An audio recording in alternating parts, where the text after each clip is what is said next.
Hola, buenos días a todos. Quiero hacer un repaso del tema 4, recursos energéticos, para dejarlo ya zanjado, que me parece que es interesante que lo retomáramos. Lo importante, esta parte primera la hemos trabajado bastante y lo que sí quiero recordaros es, si vamos a la página 72, que nos fijemos en este cuadro, ¿vale? En el cuadro que dice importante, donde vienen las equivalencias de algunas unidades que desconocemos, pero que se emplean muchísimo en el vocabulario tecnológico y social, porque de hecho en televisión la mayoría de los datos que se dan son estos. Nosotros, para los problemas, ¿cuáles son los que nos pueden interesar? Bueno, pues los que nos conducen eh, a nuestras unidades habituales. Por ejemplo, un megavatio, está claro que no hay problema porque un mega, pues sabemos que es 10 elevado a 6 y en este caso pues 10 elevado a 3 kilovatios. Megatonelada de equivalente de petróleo, eso es una unidad extraña. ¿Qué es una tonelada equivalente de petróleo? Pues una tonelada equivalente de petróleo se supone, se define como la energía que es capaz de generar una tonelada de petróleo. Luego, esa sí es una unidad habitual dentro del sistema técnico. Nos habla de la kilotonelada equivalente de petróleo. Aquí nos da una equivalencia entre el megavatio hora. Estamos acostumbrados a lo que es el vatio hora, kilovatio hora. Aparece el megavatio hora, no tiene mayor interés, multiplicado por 1000. Aquí nos viene la equivalencia en tonelada equivalente de petróleo. Pero yo creo que realmente el que tenemos que recordar, el valor importante, es una tonelada equivalente de petróleo es igual a 10 elevado a 7 kilocalorías o 4,18 por 10 elevado a 10 julios, con lo cual ya tenemos nuestra relación perfecta para con el sistema internacional y poder emplearla en nuestros problemas. Otra unidad importante, por lo menos a título de que la conozcáis, una tonelada equivalente de petróleo es igual a 7,2056 barriles equivalente de petróleo. Un barril de petróleo. A que estáis acostumbrados a escuchar tanta producción de barriles, tanto consumo de barriles, bueno, pues aquí tenemos lo que es la energía de un barril. Equivale a 7,20,56 toneladas. O sea, 7 barriles como 20 a una tonelada. Aquí podemos también obtener lo que es la energía propia de un barril. Aquí, aunque no viene en el libro, os lo he buscado como dato. Si queréis lo copiáis. 1 kilogramo de petróleo es igual a 10.000 kilocalorías. Este es un valor pues, que también lo podéis tener para usarlo. El kilotón, que es una unidad que aparece más que nada cuando se habla de explosiones y de armas, el kilotón y el megatón. Y ahí lo tenéis, pues 4,18 por 10 elevado a 15 julio, 4,18 por 10 elevado a 18 julio. Bueno, pues estas unidades yo para mí, a partir de aquí son las que hay que tener un poco metidas en la cabeza o poder dominar. Bien, pues ahora avanzamos en el tema porque esta parte sí la hemos trabajado bastante y la tenemos muy bien dominada. Y nos vamos a ir a las energías renovables. ¿Por qué? Pues porque no llegó el momento oportuno para verla bien en clase. Esta sí la tratamos en clase, pero aún así pues me gustaría recordarla. Bien, como sabemos, la energía hidráulica está asociada con el almacenamiento en forma de energía potencial del agua en un embalse. Hablamos de que existían dos tipos de embalses o de centrales de producción de energía hidráulica. Las que eran centrales de bombeo mixtas y las centrales de bombeo pura. Recordamos que tenemos el curso de un río, con lo cual nosotros pues podemos establecer un embalse. Si yo empiezo a arrojar agua de ese embalse, pues el agua seguiría el curso en el río. Si yo coloco otro embalse a un nivel inferior, este embalse se va llenando a la vez que yo estoy proporcionando agua. Bien, pues esto podría ser el esquema de una central de bombeo mixto. ¿Qué ocurre? Yo he vertido aquí el agua, pero por la noche, como sabemos que nos sobra energía por la producción de las centrales que no paran nunca, que son las grandes térmicas, estamos hablando de nucleares y centrales de carbón, pues por la noche si me sobra energía o en el mercado internacional, recordamos que ya hablamos esto, está económica la energía por la noche, a mí me interesa este agua volver a llevarla arriba y volver a acumularla. ¿Qué ocurre? Pues con este sistema, pues una energía barata, económica, que tenía, que sobraba, pues la he empleado para mañana poder volver a producir energía. Esta es la de bombeo mixto. ¿Por qué? Pues porque tiene una central de producción de energía ordinaria, más después tiene un bombeo para poder aprovechar ese agua. ¿Cuál es la de bombeo puro?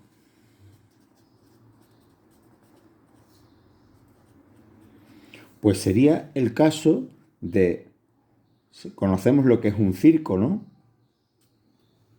Un circo es una formación geológica cerrada entre montañas que se puede originar o se ha originado a lo largo de los tiempos y pues podemos aprovecharlo. Si nosotros tenemos un río que circula por las proximidades, yo puedo bombear agua hacia ese circo y llenarlo de agua.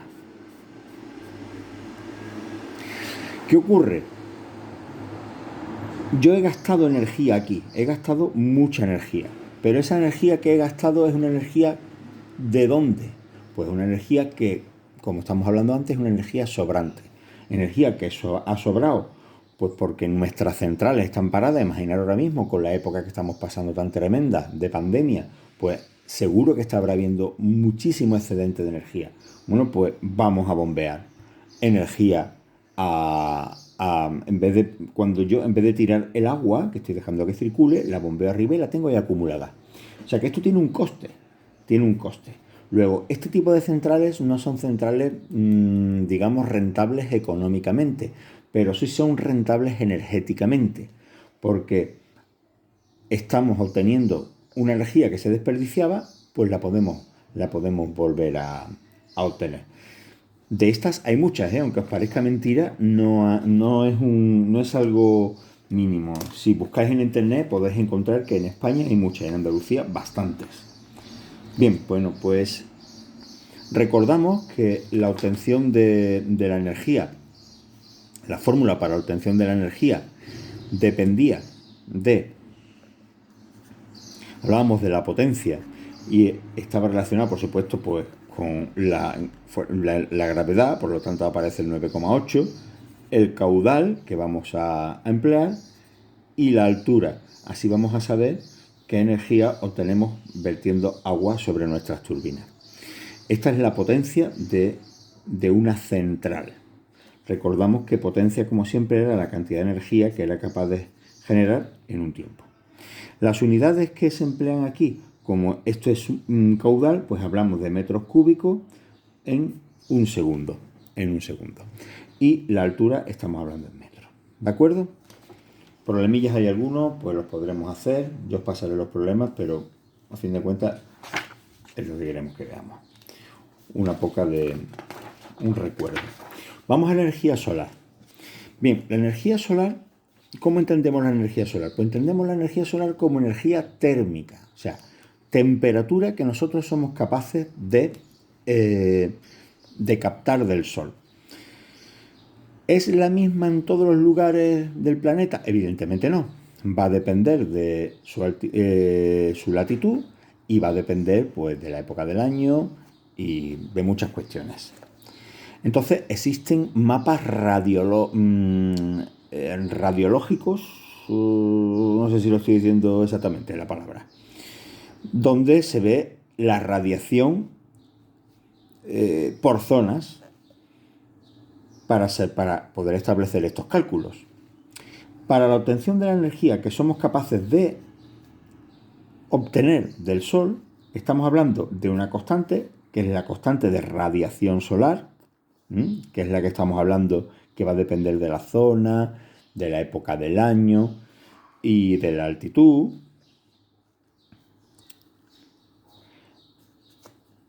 El tiempo y la superficie. Este resultado nos lo va a dar en vatios hora. El coeficiente ya sabemos que es vatios por metro cuadrado. El tiempo va a venir en horas y la superficie en metros cuadrados. Bien, para hacer un problema cualquiera de uno u otro de los sistemas de captación solar que aparecen en el libro, siempre nos vamos a remitir a esta expresión. O sea, vamos a remitirnos a la cantidad de energía que yo voy a captar. Yo voy a captar una energía térmica y ahora la verteré o la colocaré o la aprovecharé o existirá un rendimiento. Pero yo siempre voy a trabajar con esta expresión. ¿Que estamos hablando de calentar agua con estos sistemas, los colectores solares? Pues hablaremos de esta fórmula que después habrá que pasarla a un líquido. Recordamos que nosotros éramos capaces de calentar un agua. Recordamos que esta era la expresión. Dependía del calor específico del elemento que empleáramos para calentar. En este caso era agua, pues empleamos el 1. La masa, pues los kilogramos de masa que fuéramos a calentar. Vamos a tener que calcular el volumen de agua que vamos a calentar pues con este sistema. Y el incremento de temperatura pues es lo que vamos a conseguir. ¿Cuánto voy a calentar yo mi agua? Sabiendo que he conseguido una energía determinada. Este es el dato que yo voy a obtener siempre del Sol. ¿Dónde? Gracias a la superficie de nuestros colectores, esta superficie, el tiempo que vamos a trabajar y la constante de radiación solar. Yo voy a obtener la energía que vamos a extraer del Sol y a partir de ahí pues podemos decir pues cuánta agua voy a calentar y a qué temperatura la voy a obtener. De esa manera pues obtenemos este tipo de problemas, ¿de acuerdo? No tiene mucha dificultad. En el caso de que habláramos de otro tipo de central, pues estamos hablando de lo mismo. Estamos hablando de una central de torre. Pues lo que haríamos sería este calor, esta superficie sería la superficie concentrada de todos estos espejos.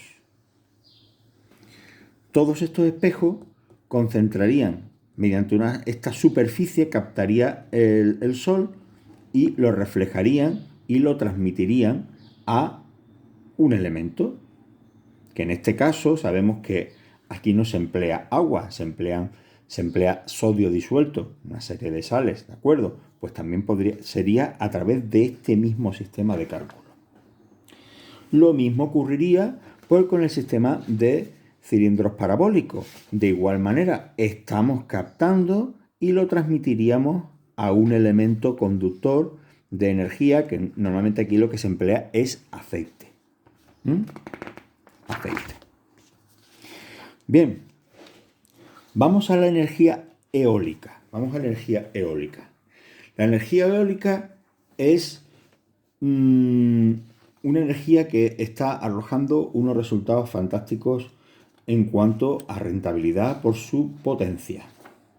Bien, os tengo que decir que la explicación que viene en el texto es un poco compleja y no viene bien. Falta, esta fórmula está mal, porque le falta aquí un medio, y como te vayas a estudiar este problema, ya has terminado de confundirte absolutamente en todo lo que viene aquí. Bien, os digo en qué se basa la explicación de la energía eólica. Creo que ya lo hablamos. Vamos a ver, para nosotros calcular la energía eólica que mueve un aerogenerador, lo que consideramos es la masa de aire que va a mover esas hélices. Esa masa de aire es un cilindro de aire que empuja. Luego es una energía mecánica la que va a recibir las aspas de mi aerogenerador. En eso se basa el cálculo del aprovechamiento de energía de una turbina. ¿De acuerdo? mediante lo que es el cálculo de la energía que lleva una masa de aire en movimiento, un cilindro de aire en movimiento. Nos viene en el libro para el cálculo, creo que este desglose ya lo hice a vosotros en clase. Recordamos que la densidad del aire viene puesto aquí como dato, que es 1,293. Y aquí, entre otras muchas cosas, nos dice que el aprovechamiento máximo de la energía en un aerogenerador es cuando conseguimos que, una vez que ha pasado del generador, la velocidad del viento se haya reducido a 1/3. Luego nos hemos quedado con una energía correspondiente a 2/3 de la velocidad en las aspas. Eso es lo que viene a decir aquí. Con estos elementos se hace el desglose y la obtención de la fórmula. La fórmula de la potencia que viene aquí puesta es esta. Y para mí es la que yo creo que debéis de emplear. Aunque después en el libro se dice y se desdice de lo dicho. Pero creo que esta es la fórmula que debéis de emplear. Y después ajustar el rendimiento que os digan. O sea, si me dicen que la potencia de un aerogenerador se obtiene es esta y que su rendimiento es pues de un 30%, pues lo que haré será calcular lo que es la potencia máxima y le aplicaré el 30% de rendimiento. Porque aquí el problema es que veo que hacen unas cosas a veces y otras veces no. Y no lo veo claro. He estado mirando en otros libros y tampoco coinciden con este. Luego, bueno, ya por lo menos sabéis en qué campo nos movemos, o sea que nos movemos en movimiento de masas de aire y aprovechamiento energético y rendimientos de la máquina. Y yo creo que para eso es lo necesario. Ahora, el cálculo, obtención de la fórmula y aplicación, estoy viendo que no está muy claro, vamos, en los dos textos que estaba mirando, no lo he visto claro. Bien, a partir de aquí ya lo que nos llega es la energía de la biomasa. La energía de la biomasa, a fin de cuentas, consiste en quemar combustible por diferentes procedimientos.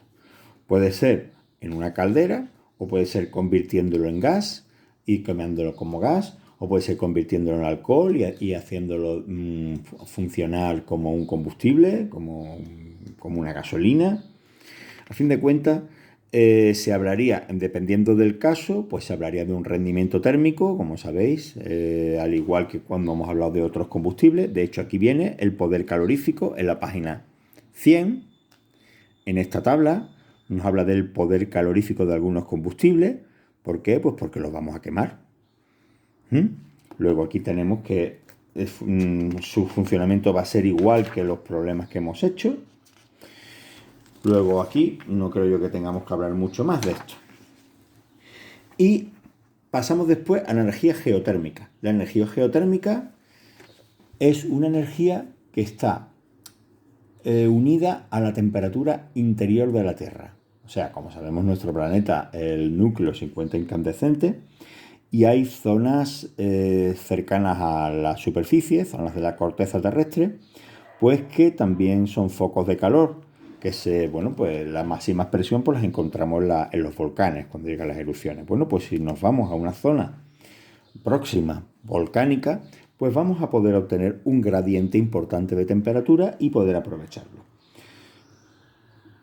¿Cómo se resuelven los estudios o los problemas de este tipo? Bueno, pues aquí sencillamente nos van a decir qué temperatura vamos a obtener y qué volumen vamos a obtener en un momento determinado, con lo cual vamos a poder aplicar pues las fórmulas ya conocidas de transmisión de energía. O sea, cuando hablamos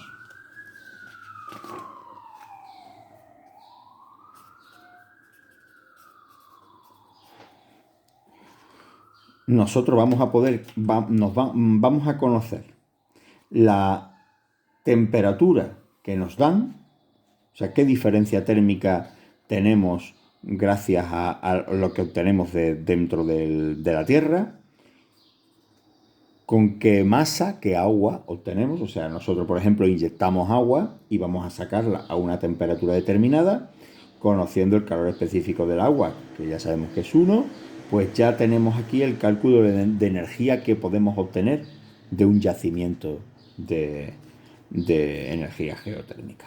¿Vale? Luego estamos siempre moviéndonos con las mismas fórmulas que hemos trabajado. En cuanto a la energía del mar, mareo motriz y demás, bueno, pues aquí entramos en un terreno prácticamente de investigación. Digamos que una corriente marina, si vamos al estudio, por ejemplo, de una turbina, energía de las mareas, pues esto tendrá un rendimiento similar al de una turbina hidráulica, menor, evidentemente, pero será un funcionamiento similar. Después tenemos también otras formas que no vienen aquí en el libro, pero sí me las explicó la persona, que no recuerdo ahora mismo quién fue, para la obtención de energía también de las mareas, de las corrientes marinas, que también eran especies de aerogeneradores sumergidos que se movían las aspas con el movimiento de las aguas. Pues también estaremos hablando de una obtención energética similar a la de la energía eólica.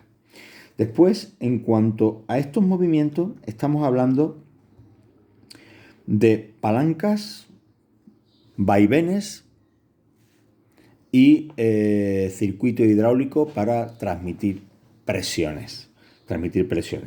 No hemos llegado a esa parte del temario, pero algo tenéis que saber de la tecnología que estudisteis el año pasado. Y no sé si recordáis la ley de la palanca,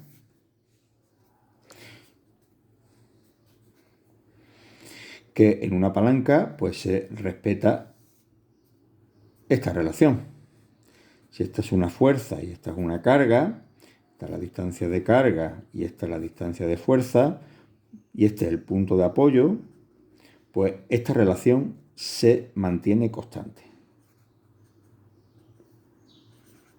Si este elemento está en equilibrio, evidentemente. Bien, pues si nosotros desplazamos el punto de apoyo en una posición u otra, pues somos capaces de duplicar, triplicar, cuadruplicar la fuerza que nos interese.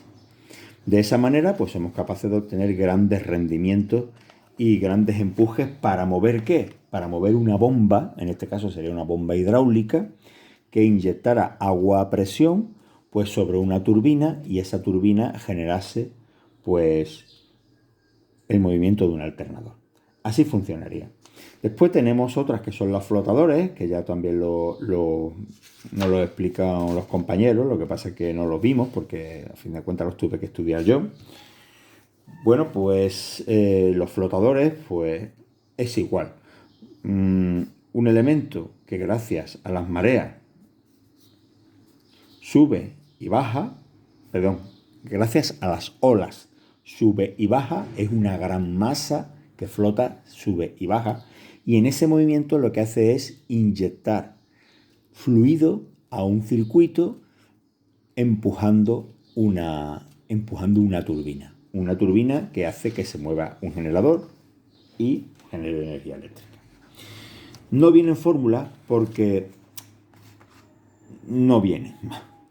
Evidentemente esto está en estudio, o sea, tiene gran energía, pero no es tan claro el análisis, creo yo, matemático, y no viene en fórmula para su obtención.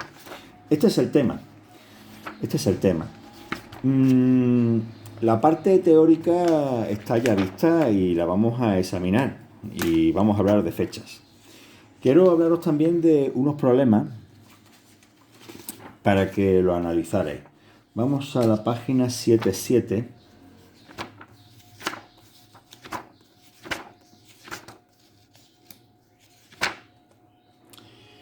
Página 77.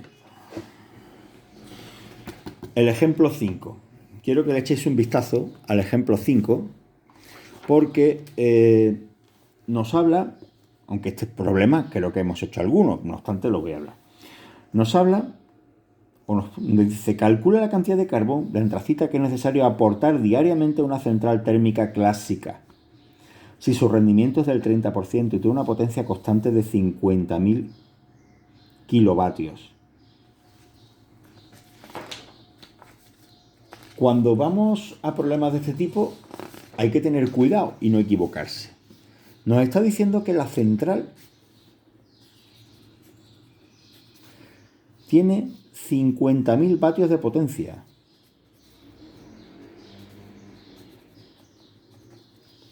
Recordamos que la potencia era igual a la cantidad de energía o de trabajo que es capaz de realizar en un tiempo. Luego, no estamos hablando de energía, estamos hablando de la capacidad que tiene, de la potencia. Luego, ¿qué energía produce esta central?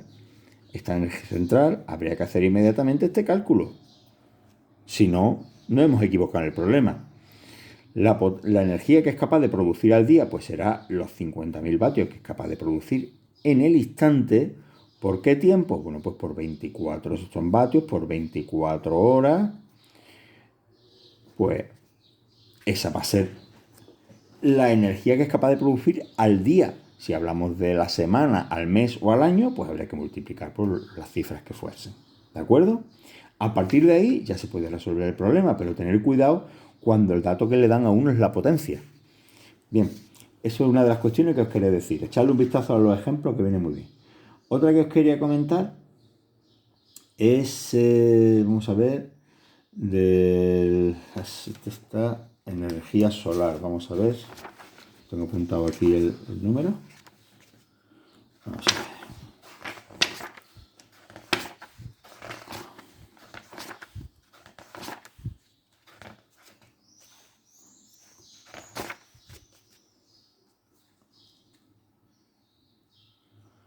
El problema resuelto 10.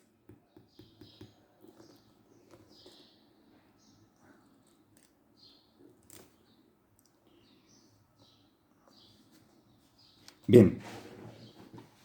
Bueno, pues lo que hemos hablado antes, para que recordéis este tipo de sistema.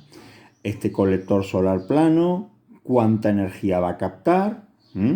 Dice, el colector plano que tiene una superficie de 4 metros debe calentar agua para uso doméstico, sabiendo que el coeficiente de radiación es tal y que el consumo de agua es constante, a razón de 6 litros por minuto, determina el aumento de temperatura del agua si está funcionando durante 2 horas. Se supone que inicialmente el agua está a 18 grados y no hay pérdida de calor. Bueno, pues lo que os he dicho. Para hacer un problema de este tipo, lo primero que tenemos que hacer es el cálculo de la energía que somos capaces de captar. ¿De acuerdo? La obtenemos. Ahora después nos dice que va a funcionar a razón de 6 litros por minuto. Bueno, pues ya sabemos que ya tendremos que aprovechar y emplear la fórmula que hablamos antes. El calor específico por la masa por el incremento de temperatura, que en este caso sería la temperatura final menos la temperatura inicial, ¿vale? Aplicamos y al final nos va a dar exactamente el cálculo de la temperatura, ¿vale? Que no estamos hablando de problemas difíciles, solamente hay que aplicar lo que ya sabemos, Ahora vamos a la página, el ejemplo de la página 94.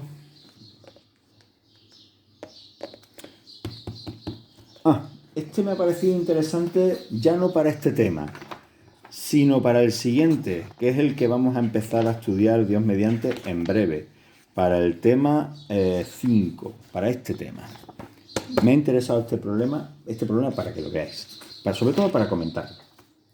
Fijaros, nos dice, determina la cantidad de calor que habrá entrado en una casa durante un día del mes de julio, suponiendo que tiene una cristalera de 3 por 2 metros y no se han producido pérdidas ni reflexiones en el vidrio. O sea, vamos a ver, ¿qué cantidad de calor entra dentro de una habitación si le está dando el sol?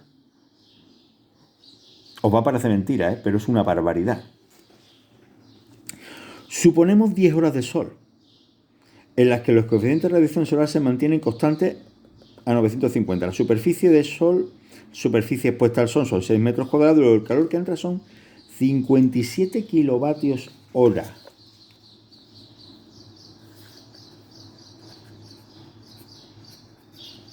Esta es la energía que entra.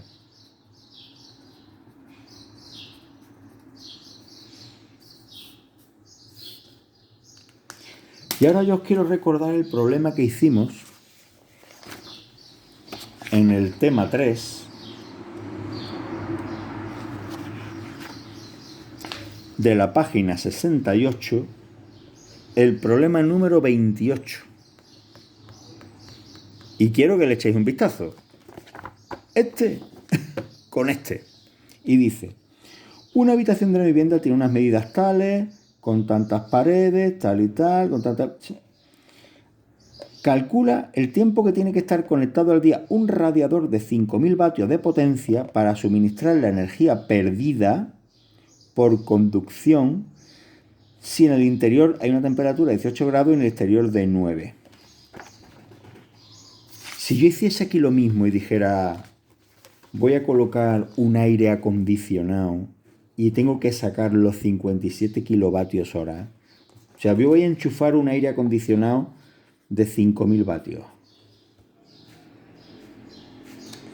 y voy a sacar el calor correspondiente, nos vamos a quedar muertos, porque el aparato tiene que estar funcionando más tiempo del que está el sol dando. Os lo dejo ahí. Os lo dejo ahí como problema para que vosotros lo estudiéis. Pero es tremendo. Es tremendo el consumo tan bárbaro de energía eléctrica para nosotros sacar el calor que nos llega en verano a través de nuestras ventanas. ¿Qué remedio tenemos? Que por ahí es donde yo quiero enlazarlo con el tema 5. Pues de momento lo fundamental sería que no dé el sol en la ventana.